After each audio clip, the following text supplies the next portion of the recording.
Buenas noches, amados hermanos. Dios les bendiga. Bienvenidos a nuestro culto de adoración a través de la educación cristiana, celebrándose todos los viernes aquí en la Iglesia de Dios de Kissimmee, ubicada en el 2550 de la Flamboyant Street. Así que, hermanos, hoy estaremos estudiando con mucha alegría, con mucho gozo, el capítulo 12 de la Epístola a los Romanos, a través de nuestro obispo Efraín Navas. Estará exponiendo las enseñanzas. Tenemos tres temas principales. El primero es el aspecto ético del Evangelio, el culto a Dios y la responsabilidad humana. Les invito a que tomen lápiz, papel, tomen notas. Si usted tiene alguna pregunta, esta será contestada llamando a la hermana Aida de León. Ella recibirá sus preguntas y el próximo o siguiente viernes serán contestadas a través de nuestro obispo Efraín Navas.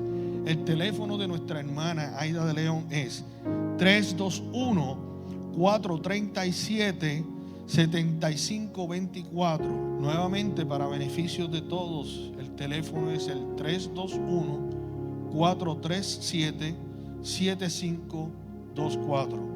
Si usted desea oración, puede llamar a la línea de la oración 407-955-9163. Nuevamente, para oración puede comunicarse al 407-955-9163. Y hermanos, les invito en estos momentos, vamos a levantar oración antes de transmitir o pasar los micrófonos. Y el momento a nuestro obispo Efraín Navas. Padre Santo y Padre bueno, te pido, amantísimo Señor, Jesús de Nazaret, que hace 2000 años tú traíste la oportunidad de abrir el cielo para cada uno de nosotros.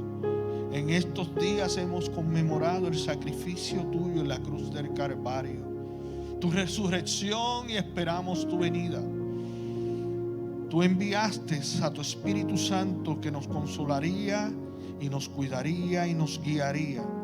Te pido en el nombre de Jesús, oh Espíritu Santo de Dios, que tú estés en medio de cada uno de los hermanos que estén sintonizándonos a través del estudio de la Epístola de Romanos en el capítulo 12. Que cada enseñanza que tú traigas a través de los labios y la experiencia de nuestro obispo Efraín Navas, al cual nos sentimos honrados de tener, sea de profunda bendición, sea de profundo gozo, y que tú, Espíritu de Dios, redarguya a cada uno de nosotros, en el nombre del Padre, del Hijo y del Espíritu Santo. Amén y amén. Y ahora, con mucho placer, con mucha alegría, pasamos a nuestro obispo Efraín Navas. Buenas noches, Dios les bendiga, mis hermanos y amigos. Damos gracias a Dios que nos concede una vez más el privilegio, la oportunidad de llegar hasta sus hogares con la palabra del Señor. Ya sabe, si se ha conectado anteriormente, que lo hacemos de manera de estudio bíblico. La Iglesia de Dios en Kissimmee, que pastorea el reverendo Florencio Torres, decide tener los viernes estudios bíblicos, y por la gracia de Dios se me ha dado la oportunidad de servir como el director de educación cristiana.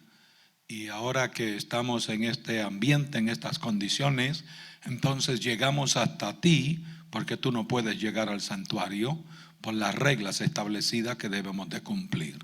Pero Dios nos da esta bendición para llegar hasta ti con la palabra del Señor. Te invito a que oremos para que la bendición del Señor sea sobre ti y sobre mí mientras analizamos el capítulo 12 de la carta a los Romanos. Así que abre tu Biblia en el capítulo 12, y a los hermanos de la Iglesia de Dios en Kissimmee que tienen el material escrito, busquen la página 33 de su material. Ahí comenzaremos esta noche a hablar lo que Dios dice. Padre eterno que estás en el cielo, gracias por la bendición de llegar a mis hermanos a través de estos medios para comunicar la verdad de tu evangelio. Rogamos tu unción, tu gracia, tu bendición sobre mí para hablar y sobre todos para escuchar y retener. Y más que nada, tener voluntad de hacer lo que tu palabra nos pide que hagamos. A la gloria de tu nombre, te rogamos que lo hagas, Señor, en Cristo Jesús. Amén. Como ya se ha indicado, esta noche estaremos tocando del capítulo 12 de Romanos 3 temas básicos de esta porción de la Escritura. Primero de ellos, el aspecto ético del Evangelio. Segundo, el culto a Dios, cómo debe de ser, que Pablo habla en este capítulo. Y tercero, la responsabilidad como seres humanos. Pablo basa el deber del ser humano en la doctrina, como señalando, dependiendo de cómo a ti te hayan formado, dependiendo cuáles son tus creencias, entonces es como tú reaccionas en la vida. Además, en este capítulo Pablo vincula la fe con lo que ha estado hablando anteriormente. Uno de los temas que se le conoce a la carta de los Romanos es que es un resumen de la fe cristiana. El apóstol decide escribirle a la iglesia de Roma abundantemente sobre el tema la fe. Y siempre está vinculando todo con la fe. La carta a los Romanos además se le conoce como la catedral de la fe. Los estudiosos bíblicos así la llaman. Los estudiosos de la teología llaman a la carta de los Romanos un tratado teológico. Y los que leemos la Biblia para vivir día a día, decimos que Romanos es el evangelio completo. Y el capítulo 12 entonces viene a ser un puntal interesante en esta narración bíblica. Pablo dice que la conducta moral depende del credo. Depende de qué tú crees, depende de qué tú vives. En los primeros 11 capítulos, Pablo ha hablado de la fe. Ahora viene a hacer exhortaciones prácticas de la vida diaria del ser humano. Señala cómo deben de vivir la gente que quiere agradar a Dios. La gente que sabe que la vida no es temporal meramente, que la vida no se acaba con la muerte, que hay un más allá. La gente que sabe eso, que realmente lo cree y que vive pensando eso, Pablo dice que tienen que tener un estilo de vida diferente. Por eso hace un llamado a que la gente viva bajo la conciencia de que hay que ser agradecidos a Dios. Y tú me preguntarás, ¿agradecido por qué? Pablo dice, por las múltiples misericordias que Dios ha tenido con nosotros, contigo y conmigo. Y tú dices, ¿y qué misericordias ha tenido? Bueno, el concepto misericordia en la Biblia es quitar el castigo o no castigarte como te lo mereces. Ahora te pregunto yo, ¿has vivido tan rectamente, tan santamente, tan verticalmente en la vida todos tus días de tal manera que Dios no tiene que hacerte ningún reproche? Que Dios no tiene que advertirte que fallaste, que cometiste un error, que quizás hiciste una barbaridad, que Dios no tiene que haberse enojado contigo. ¿Verdad que todos tendríamos que bajar la cabeza y decir, en algún momento dado de la vida, Dios pudo haberme destruido, Dios pudo haberme castigado, Dios pudo haberme quitado cosas? Sin embargo, hoy vives. Sin embargo, hoy estás frente a la palabra de Dios. Hoy gozas de salvación si es que has aceptado a Cristo como tu Salvador. Y si no, estás frente a la oportunidad de hacerlo.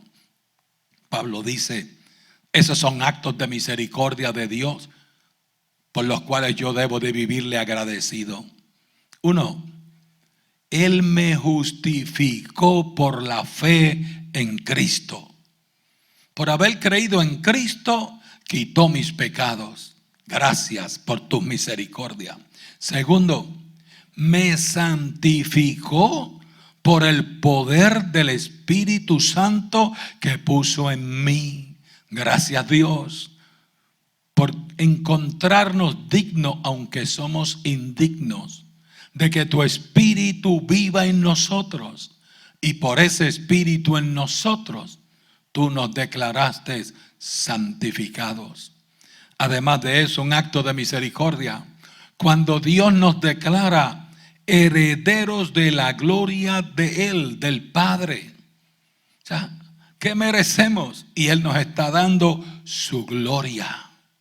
Así que por el Hijo fuimos justificados, por el Espíritu fuimos santificados y por Él seremos glorificados. El Trino Dios ha tenido más que misericordia contigo y conmigo.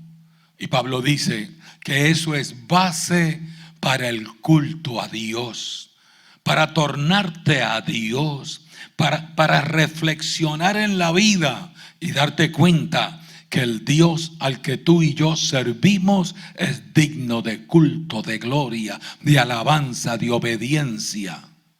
Que ese Dios es digno de que tú vivas para Él. Pablo dice que servimos a Dios no para ganarnos un favor de Él, sino porque Él ha tenido muchos favores para con nosotros. Le amamos y le servimos. Ya hemos recibido, como dice un himnólogo, ya no tienes que hacer más para que yo te ame, para que yo te sirva. Todo lo demás es por gracia, por misericordia, por amor, por bondad. Y te lo agradezco, Dios. Pablo señala que eso es un acto que a Dios le agrada. En un momento dado de tu vida te detuviste, escuchaste algo del evangelio, de la palabra, tuviste una experiencia que conmovió tu suelo, conmovió tu existencia, y miraste arriba y buscaste la ayuda celestial y te llegó. Y en ese momento reflexionaste y dijiste, vale la pena servir a Dios. Y después acomodaste tus días y tu vida, tus acciones, para agradar a ese Dios que te bendijo, que te salvó. Pablo dice, eso es parte de lo que hace Dios en la vida nuestra, que nos impulsa a procurar serles agradables en todo tiempo. Alguien que se porta también contigo, tú tienes que serle agradable, tienes que corresponder con él. Esa es la base del capítulo 12 del libro de Romanos, que esta noche queremos analizar contigo. Vamos a ir directamente a la palabra del Señor. Romanos 12:1 dice, así que, hermanos, os ruego por las misericordias de Dios, que presentéis vuestros cuerpos en sacrificio vivo, santo, agradable a Dios, que es vuestro culto racional. ¿Cómo habla Pablo? ¿Qué término, concepto usa para llamarnos la atención? ¿Te fijaste? Nos llama hermanos. Él es el apóstol. Él tiene un ministerio especial. Él es escogido por Dios. A Él se le conoce como el apóstol de los gentiles. Tiene autoridad, tiene rango, tiene gracia de Dios con Él. Pero cuando se dirige a nosotros, lo hace como uno de nosotros, como un hermano familiar. Ahí empieza a enseñarnos. Cada vez que tú leas la Biblia, todos los términos tienen importancia.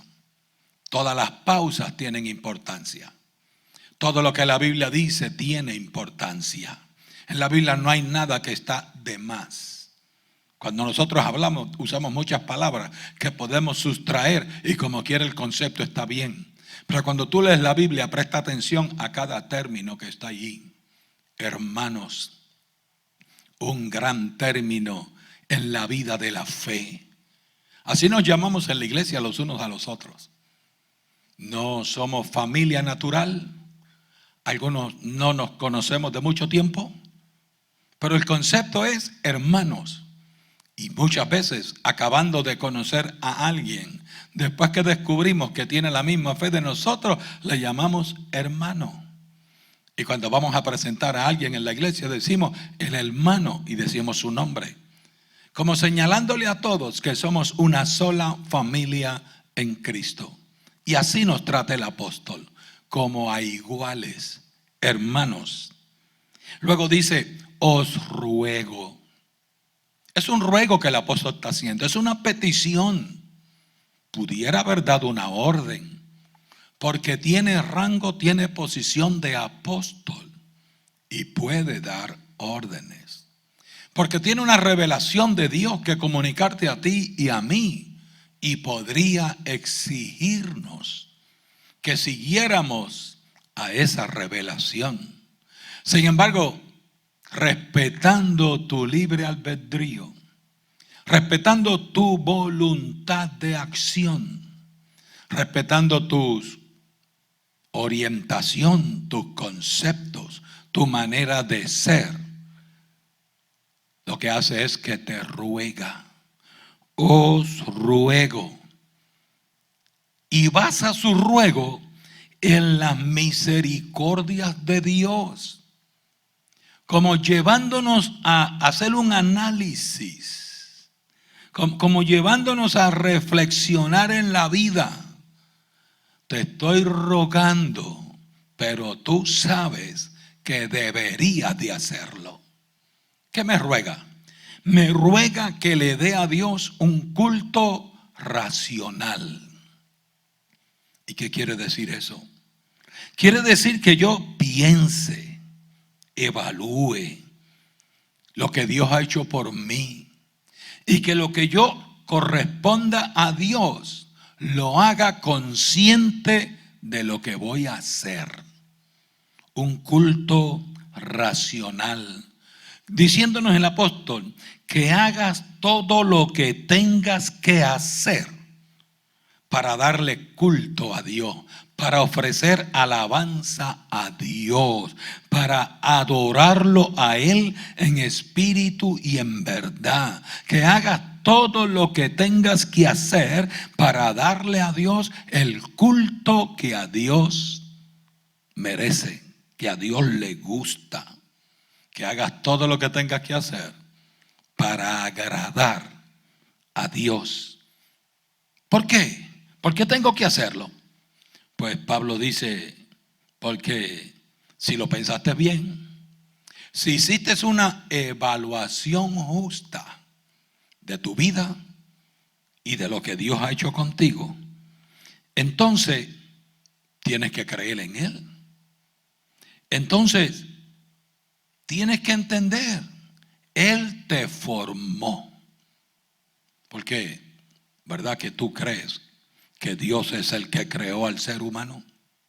Porque ¿de dónde salimos sino de la mano de Él? Llegamos aquí como producto de Él. Pero además de que te formó, te salvó. Porque tú crees en Dios. Tú crees en la Biblia. Y Él sacrificó a su Hijo por ti, un acto de misericordia. Su Hijo lo más preciado de Él, su unigénito Hijo.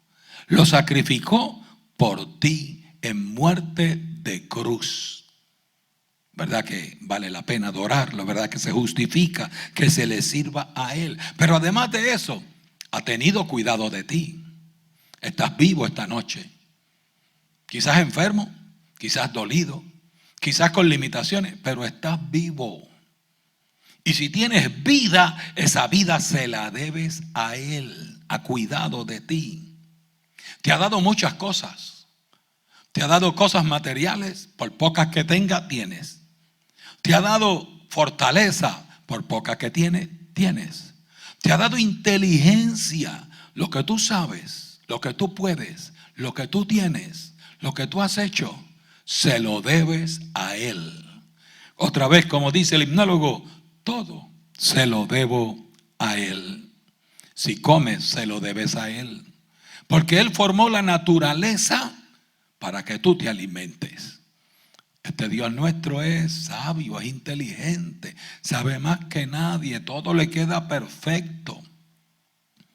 Él hizo primero la naturaleza y después formó al hombre.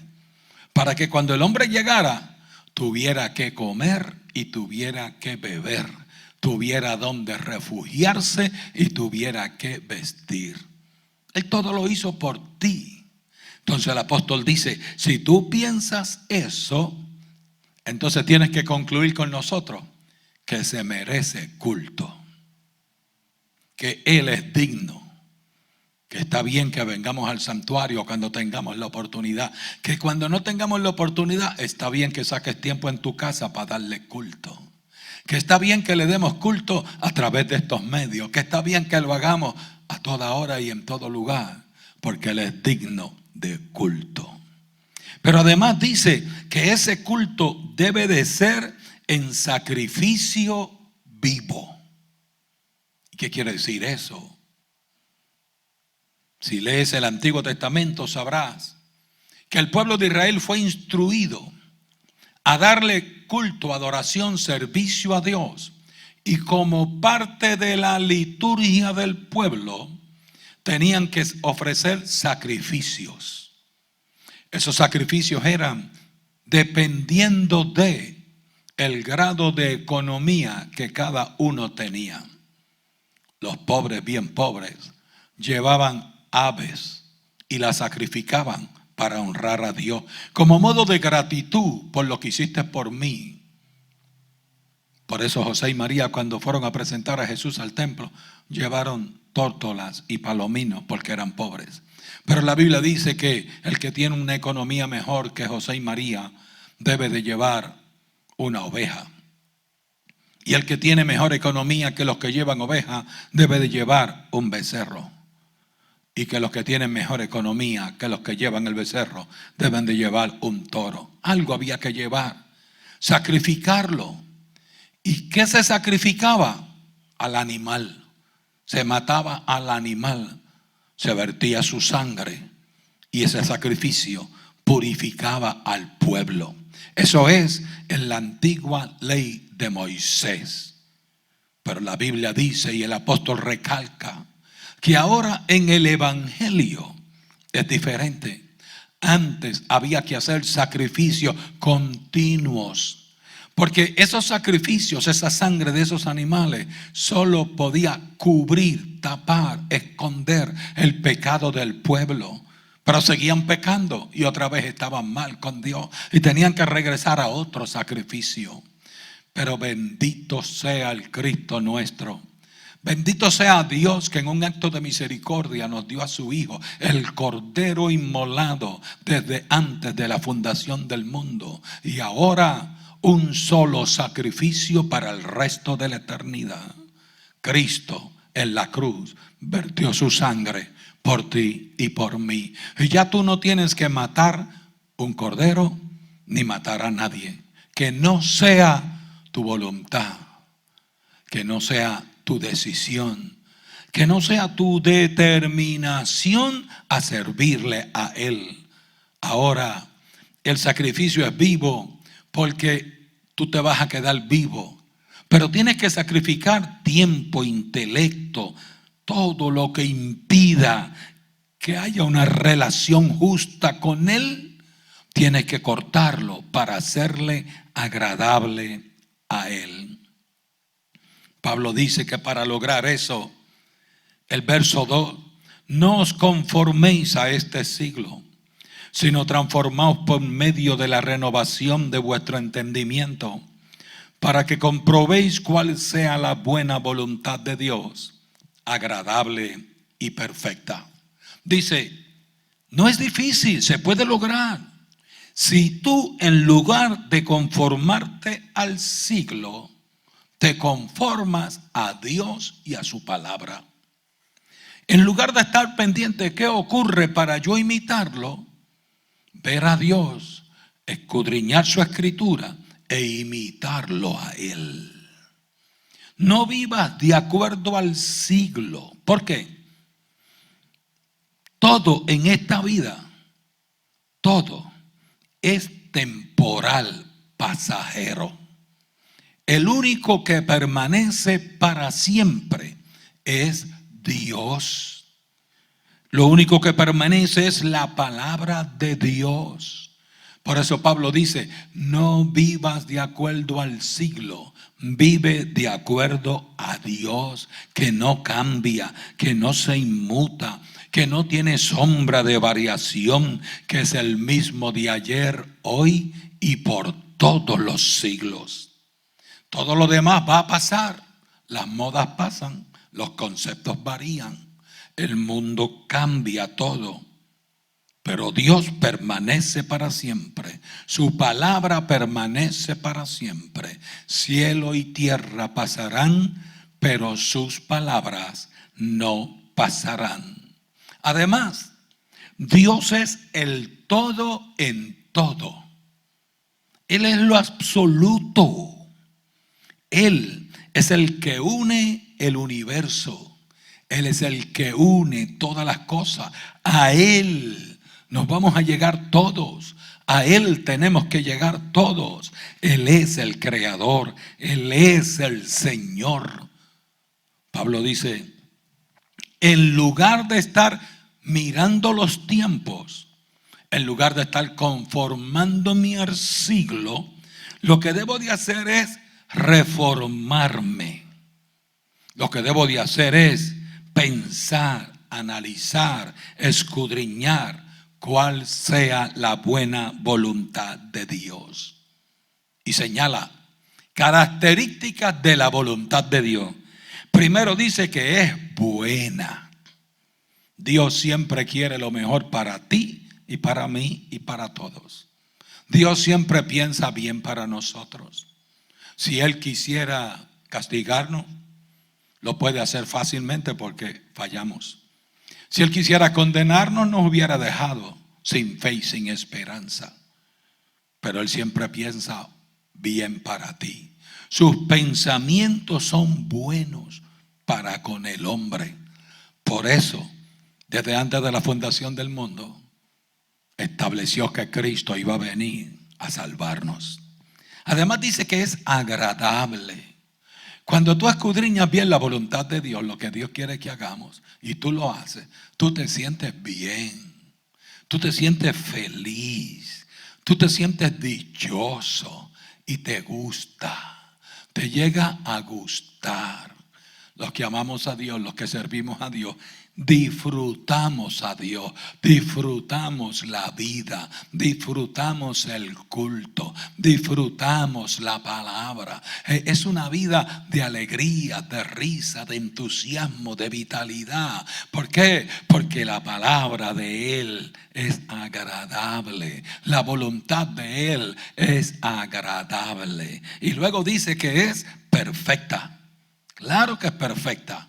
Si es la voluntad del único perfecto en el universo.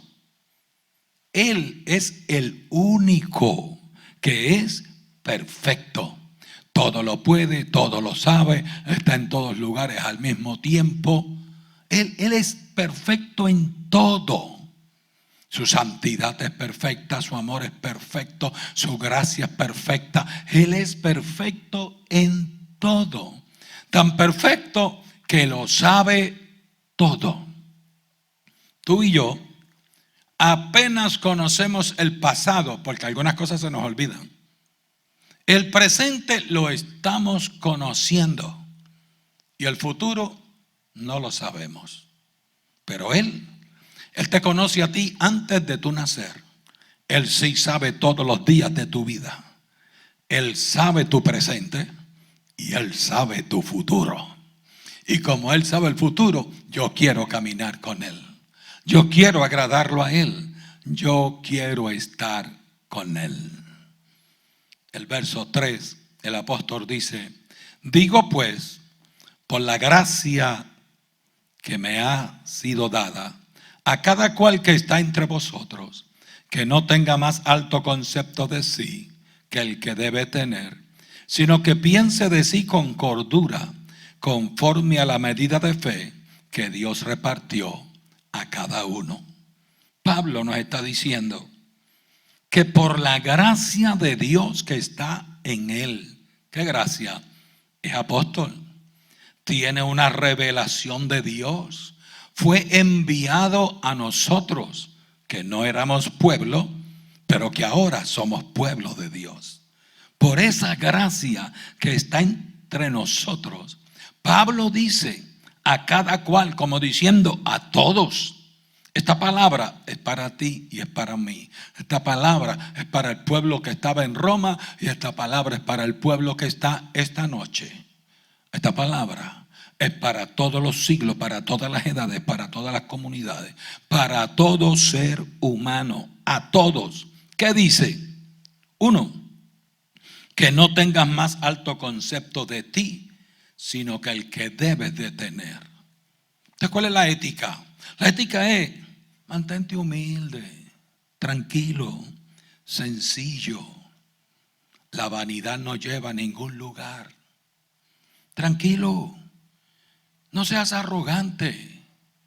¿En base a qué te sientes mejor, mayor, más importante que otros? Si tú y yo somos carne, somos cuerpo, somos limitados, no lo sabemos todo y fallamos.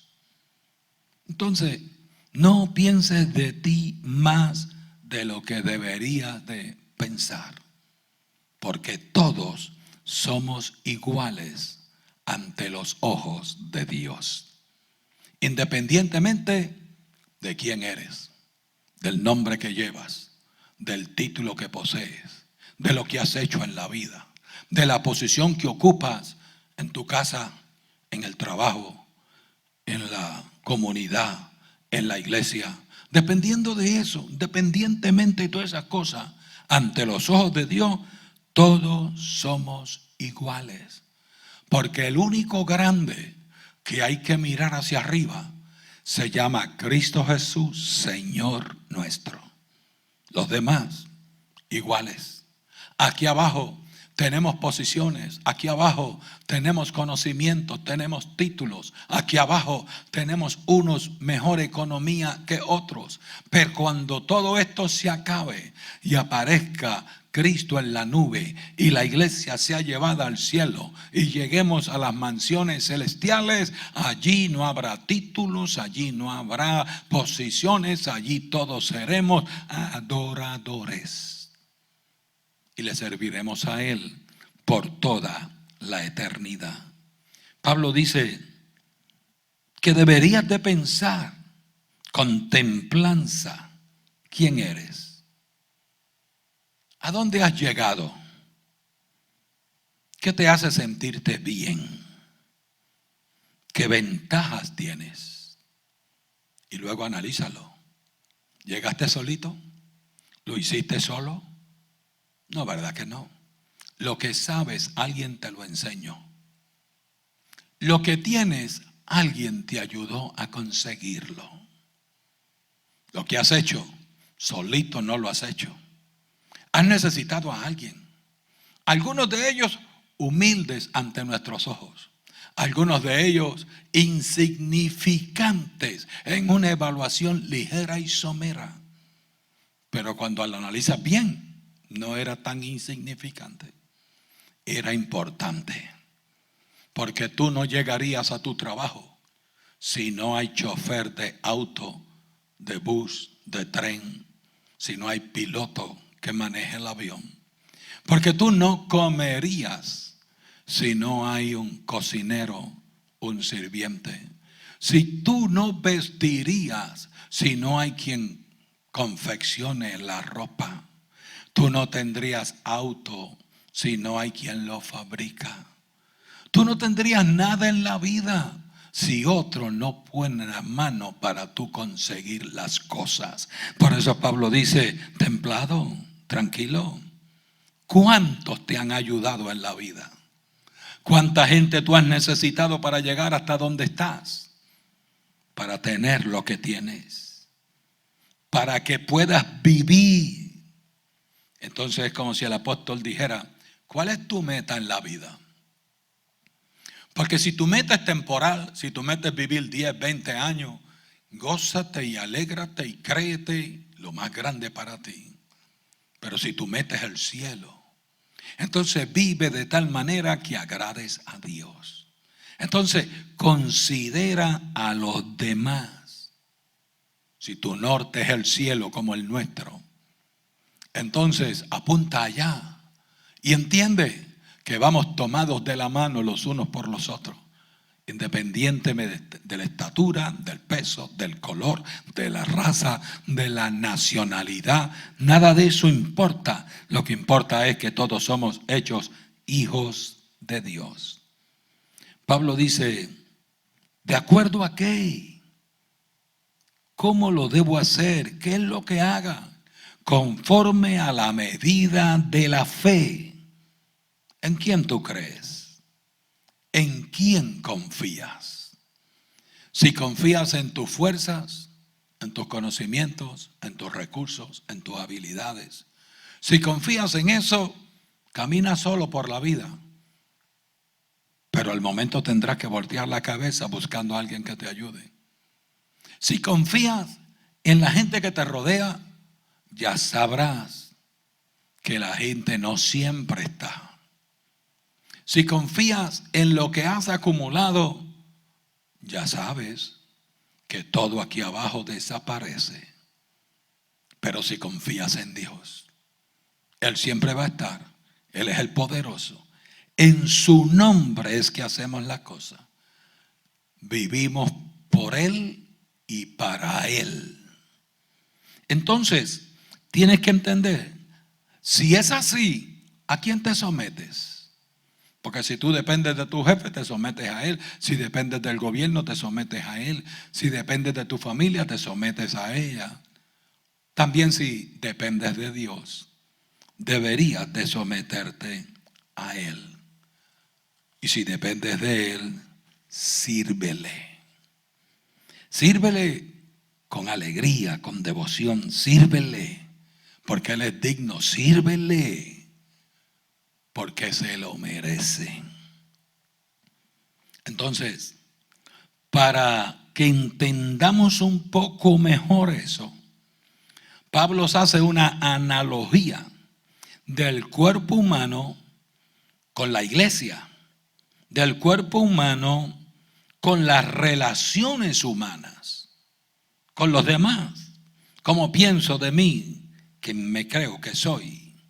Pablo dice, porque cuando piensas en ti, quizás piensas solo en ti, pero cuando te das cuenta que tú eres solo parte de los demás, tú eres parte de un grupo, tú eres parte de una sociedad, parte de una ciudad o nación, parte de una iglesia, tú eres parte de una empresa, tú eres parte de un universo.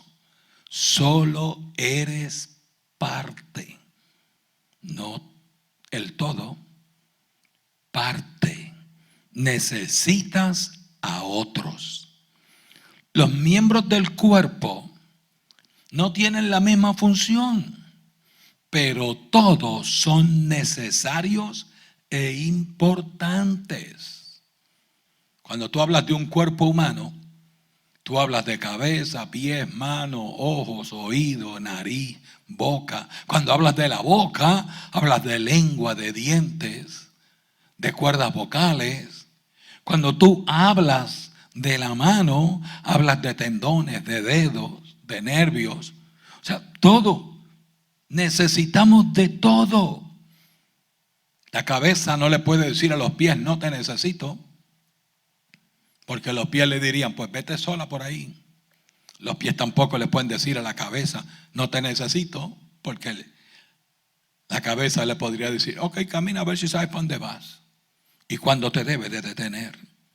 Todos nos necesitamos los unos a los otros. Así como en el cuerpo, en la iglesia, en la sociedad, en la empresa, en la familia. Nos necesitamos los unos a los otros. Y a veces, como te digo, el menos insignificante, el más insignificante entre nosotros parece que se convierte en el necesario. Se convierte en el importante en un momento dado de la vida.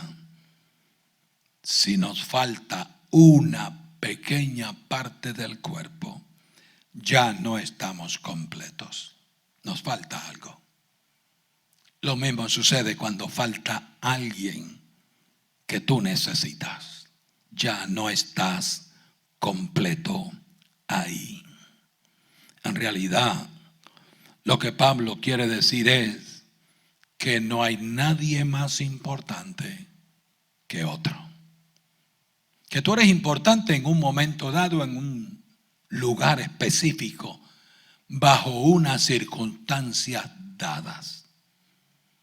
Pero que esas circunstancias varían, cambian. Ese tiempo pasa y entonces ya tú no eres el más importante en este otro tiempo y en estas otras circunstancias.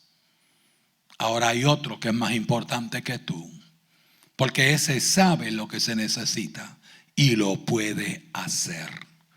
Entonces realmente nadie es más importante que otro en todo tiempo, solo en algunos momentos de la vida. Como decía uno de mis profesores, en el último análisis de las cosas, tú necesitas de los demás. En Cristo es lo mismo. Todos somos un miembro del cuerpo. Nos necesitamos los unos a los otros. Y Pablo dice, y Dios que sabe eso, a unos le da ciertas capacidades, a otros le da ciertas habilidades, a otros le da alguna estatura, a otros le da un peso, a unos le da un color, a otros le da una economía, porque Dios lo sabe, que todos no podemos ser iguales.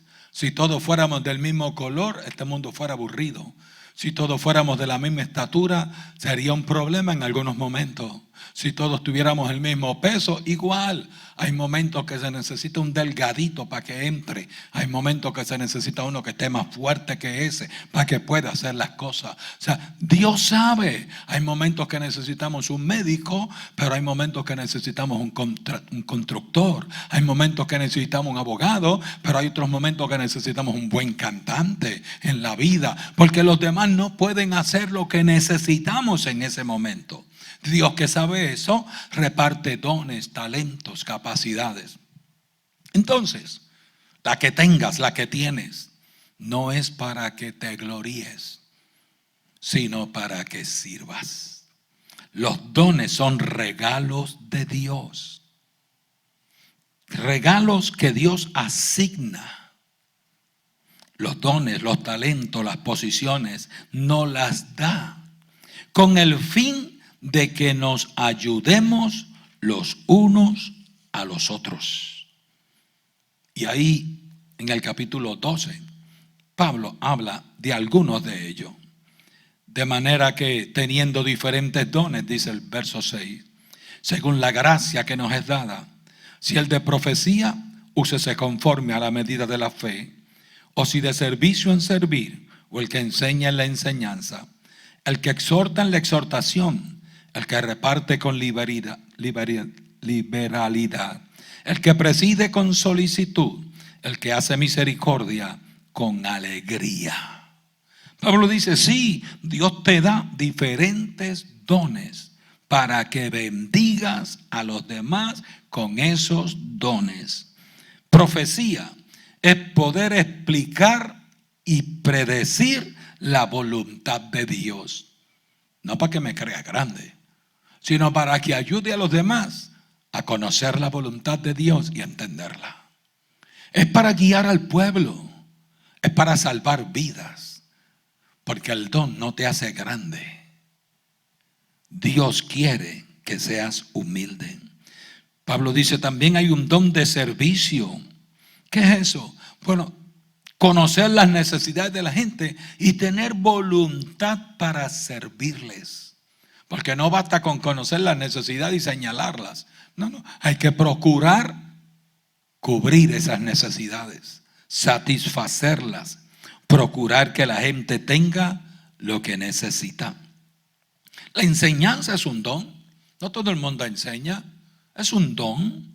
Pero la enseñanza es para, el don de la enseñanza es para que tú reveles la verdad espiritual o reveles un conocimiento que te llegó a los demás, pero no te hace mayor que ellos. Es ayudar a otros a conocer y entender la vida secular, la vida comercial, la vida política, la vida espiritual, para ayudarlos. Siempre el don es para ayudar. El don de la exhortación, malamente interpretado por algunos en las iglesias, que piensan que exhortar es regañar, molestar, hacerlo con coraje, con fuerza. No, la definición del don de exhortar es aquel que consuela, aquel que provoca paz, aquel que da ánimo, aquel que se acerca al débil, al necesitado y le echa la mano y le da el brazo cuando se pueda hacerlo, aquel que tiene una palabra dulce para que aquel que está amargado se alegre en la vida. ¿Para qué Dios te da esa gracia, esa habilidad de hablar, conocer el lenguaje? No para que te creas que hablas más lindo que otros. No. Para que ayudes, bendigas, consueles. El don de repartir. Si repartes es porque tienes. ¿Tienes para de ti mismo o tienes porque llevas contigo la habilidad de recoger recursos? Pero no es para que te creas importante cuando repartes. No, el que sirve debe de sentirse que está cumpliendo con Dios. La Biblia dice que después de haberlo hecho todo, somos siervos inútiles. ¿Por qué? Porque sin su gracia, sin su poder, sin su don, sin su habilidad, sin la capacidad que Él pone en ti, no eres nada.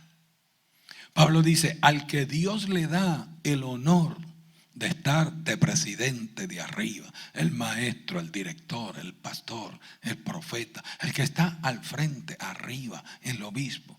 Oye, si Dios te lo da, no es para que te creas por encima de los demás, sino para que les dirijas al lugar que Dios quiere que todos lleguemos. Para que te conviertas en un guía, en un instructor, en alguien que va al frente y lo podemos seguir y todos estamos seguros y llegaremos a la meta. Pablo dice que hay un don de hacer misericordia. Procura estar con el débil, con el enfermo, con el pobre, con el cansado.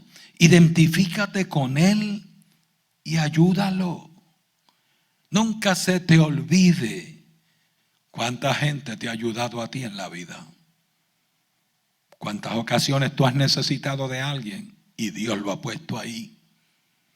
Tuviste un maestro, tuviste un papá, un abuelo, Tuviste un jefe, tuviste un amigo, un vecino, conociste a alguien en el camino y te ayudó. Alguien te ayudó en la vida. Tú no llegaste solito donde estás. De igual manera piensa, cuando alguien necesite de ti, hazlo con misericordia, con amor, con gracia, con virtud. Porque Dios recompensa cuando lo que Él te ha dado, tú lo usas para glorificarlo a Él y bendecir a los demás. Somos uno en Cristo.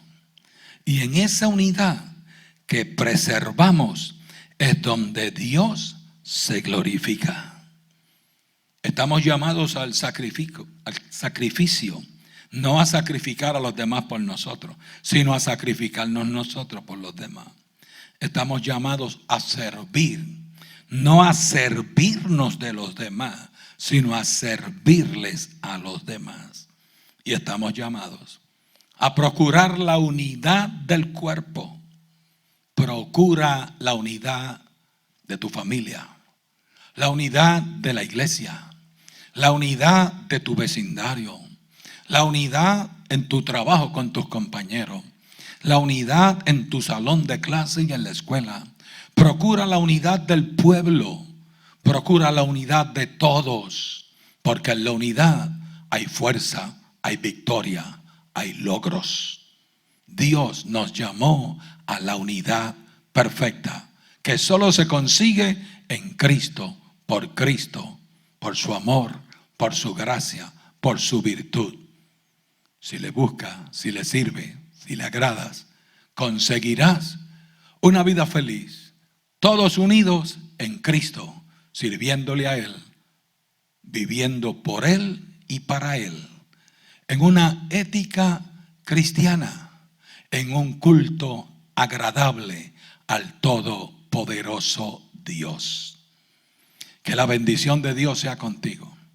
Que la gracia del Espíritu Santo te acompañe y te dirija y te ayude a lograrlo. Y que el Dios que te viene a buscar vea en ti el fruto que Él quiere observar, para cuando venga llevarte con Él a la gloria del Padre. Que Dios te bendiga hoy y siempre. Amén. Buenos amados hermanos y hermanas, qué bueno haber estudiado y haber analizado junto con las palabras de experiencia y conocimiento del obispo Efraín Navas. Espero que ustedes hayan disfrutado, espero que hayan tomado notas, y si ustedes tienen preguntas pueden llamar a nuestra hermana Aida León en los teléfonos que inicialmente le proveímos al inicio de la programación. Queremos también compartir con ustedes, hermanos, lo maravilloso que ha sido esta enseñanza, como el apóstol Pablo, escribiendo a los hermanos en la ciudad de Roma, les hablaba sobre el amor fraternal, de cómo somos un solo cuerpo en Cristo Jesús. Todos tenemos funciones diferentes, tenemos talentos diferentes, pero todos trabajamos para el mismo Cristo y mismo Señor nuestro, Salvador, que nos habrá de rescatar, habrá de regresar, y así lo creemos.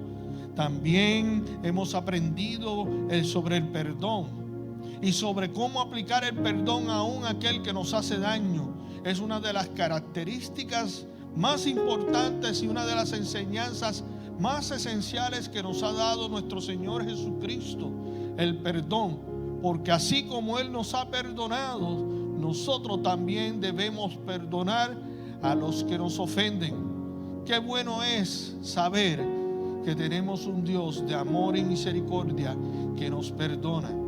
Hermanos, y antes de despedirnos, les invito en oración. Padre Santo y Padre bueno, te damos gracias, Señor, por tus bondades y tus misericordias. Gracias por las enseñanzas de tu palabra. Gracias por el amor y el cuidado que tú tienes a través de ella para con nosotros. Te pido, Dios, de igual manera que aquel que tiene alguna necesidad, aquel que ha padecido alguna enfermedad, aquel que necesita el toque de tu mano milagrosa en cualquier aspecto de su vida, sea físico, sea emocional, sea de salud, sea financiero. En este momento en que estamos viviendo, que el poder tuyo y la misericordia tuya llegue y traiga solución en el nombre de Jesús de Nazaret. A ti damos la gloria, a ti damos la honra por los siglos de los siglos. Así que, hermanos, nuevamente les invito a estudiar la Epístola de los Romanos con nuestro obispo Efraín Navas el próximo viernes. Dios les bendiga.